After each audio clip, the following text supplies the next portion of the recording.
Hello, this is Palagi. Thank you for tuning into my channel, and today we're going to take a look at the Rat Model 2. Okay, now the last folding knife review I did, that was kind of indicative of a higher end carry knife. Now I wanted to go to the opposite end of the spectrum and give you a super high value knife. Now when I say super high value, I guess value is different to everybody, but what I'm talking about is not necessarily cheap.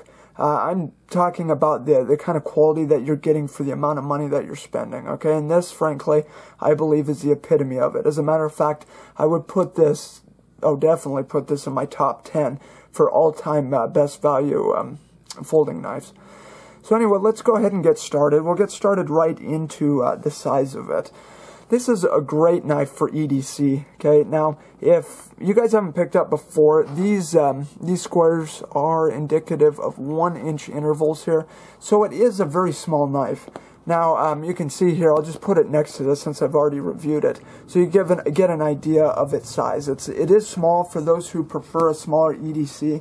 I think it's going to be perfect. It's, I wouldn't say the narrowest, but it is narrower. It's just going to kind of disappear in your pocket. And that's kind of what I look for in an EDC knife a lot of times, depending on, you know, what I'm carrying and what I'm wearing and all of that. So the steel is an AUS-8 steel, which I like for a medium grade steel. I've had great luck with it. They heat treat it. Actually, they bring it to, I think it's between 57 and 59 on the Rockwell scale, so it's done adequately. It takes a very keen edge, and that's what I like about it. It's super sharp, it holds it adequately. There is some stain resistance properties in there, however, I think they talk that up better than it actually is. I've seen AUS-8 rust, but for all intents and purposes, it is considered a stainless steel, I guess. You know, if you take care of your blades, wipe them down. If they get wet or whatever, you wipe them down, or even if you keep them oiled, I don't think you're really going to have problems with it. Of course, that will depend on your climate and you know, humidity and all of that. But overall, I'd say the steel is pretty good for a midline steel. I like it. I like it a lot. So one thing you'll notice here is check out this bottom, I don't know, this place for this deep finger guard here, okay? That's very ergonomic, and it's going to keep your finger in there. What's interesting is the liner lock kind of adds some bottom jimping, okay? Up top, you've got this jimping right here. Let's see if you can see that.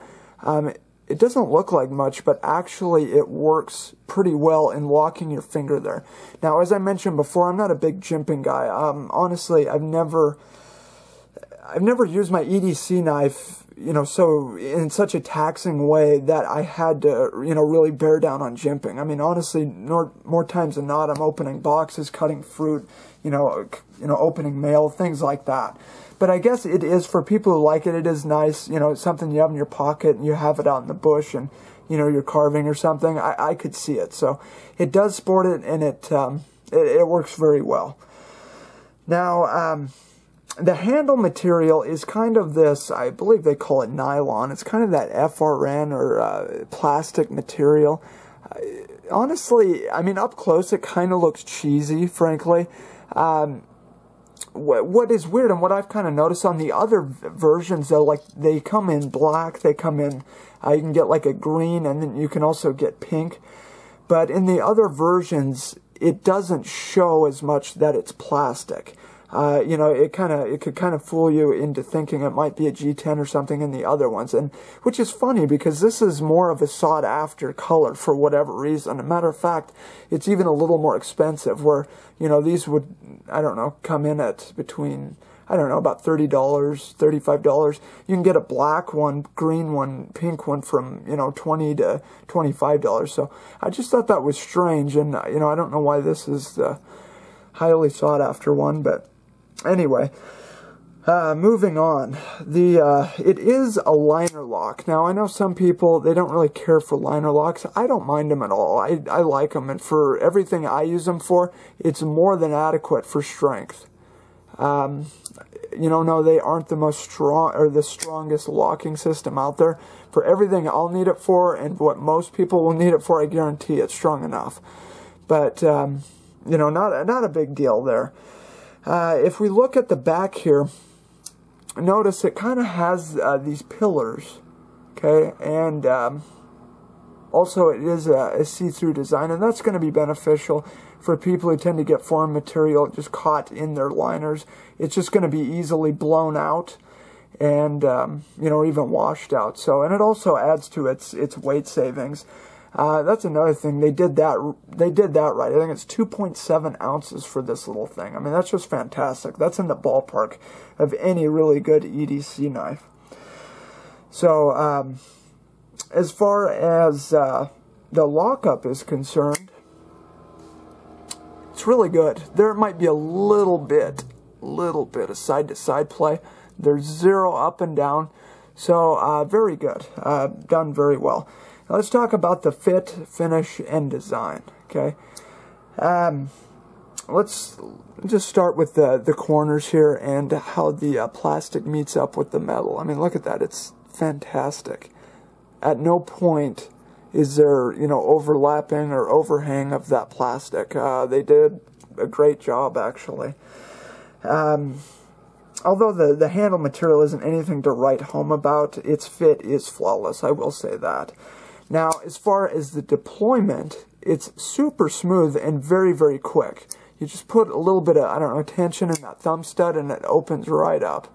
Now, here is your pivot screw where you can adjust. It kind of adjusts the, well, the tension, but also I got this blade perfectly centered that way too. So if you look, the blade is centered very well. Much better than the $270 knife, which is absolutely crazy. The box out of edge was, I'm sorry, the edge out of box was fantastic. I have done some touch-ups to this one, but we're still working with the same edge here. I mean, look at that. Awesome. Awesome, awesome. And that's why, like I was saying, I like ESEE. It just takes a super fine edge. I love it.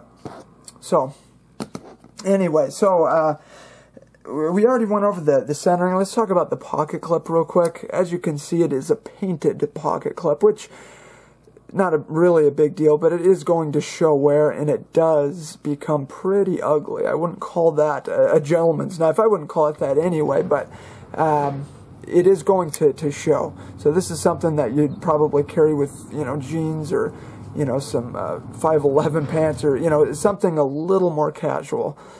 But as far as the clip itself, it is very functional. It does have a, it has very good tension. It just seems to work really well. Now, I would not consider this super deep carry, but I would say it's deep enough.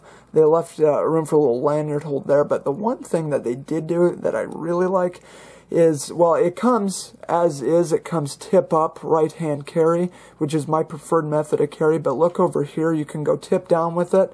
And on the other side, if you're left-handed or you want to switch it around, you can do it here and here as well.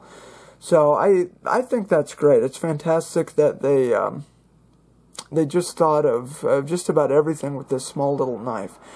Now, we did kind of already go over the color variations out there, and honestly, I think this is just an all-around winner, especially for, what, $25, $30. You cannot go wrong.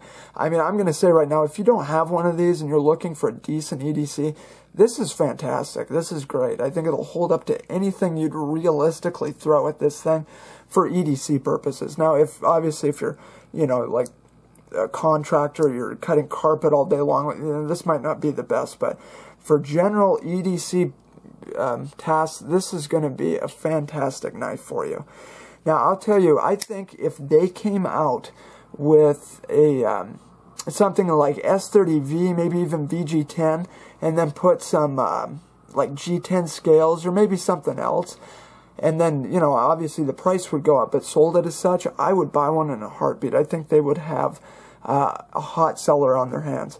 It's just a very unique blade shape. I mean, look at the sweep of that belly there. You've got, you know, a good point.